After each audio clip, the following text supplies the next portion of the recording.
నా దుడ్డుతో కొంటిని మీ దుడ్డు ఏమన్నానా అని జగన్మోహన్ రెడ్డిని మీరు అన్నారు. మీరు నిన్నే మీరు ఏం చేస్తారంటే మీరు ఆంధ్రప్రదేశ్ రాష్ట్ర ప్రజలకి కూలోడు కాబట్టి మీరు నిన్నే సమాధానం చెప్పాల్సింది. పుష్ప సినిమాలో డైలాగ్ నారా లోకేష్ చెప్తే మీకు మండిందే, రప్ప రప్ప అని జగన్మోహన్ రెడ్డి చెప్పినప్పుడు నోట్లో ఏం పెట్టుకున్నావు? పేరుని నాని నేను అడుగుతున్నా, నారా లోకేష్ చెప్పిన పుష్ప సినిమాలో టికెట్ నాదే, ఫ్లైట్ టికెట్ నాదే, మ్యాచ్ టికెట్ నాదే అనటం సమాజాన్ని కించపరచడం కాదు, విద్వేషాలు రెచ్చగొట్టడం అంతకంటే కాదు, దానివల్ల ఎవరికీ నష్టం లేదు. మరి జగన్మోహన్ రెడ్డి రప్ప రప్ప అని ఇలాగా చేతులు అటు ఇటు చూపితే బయటకు వచ్చిన తర్వాత ప్రజలను భయాందోళనకు గురి చేసిన వైసీపీ పేటీఎం బ్యాచ్ గురించి మాట్లాడవే? అంటే పుష్ప సినిమా డైలాగ్ మీరు చెప్తే కరెక్టా?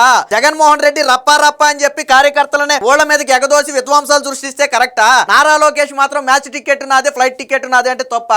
5 ఏళ్లలో జగన్మోహన్ రెడ్డి ఫ్లైట్ ఖర్చులు 222 కోట్లు ఖర్చు పెట్టాడని అధికారిక ఆధారాలు విడుదల చేస్తే మీ ఒక్క నోరు పెగలేదే.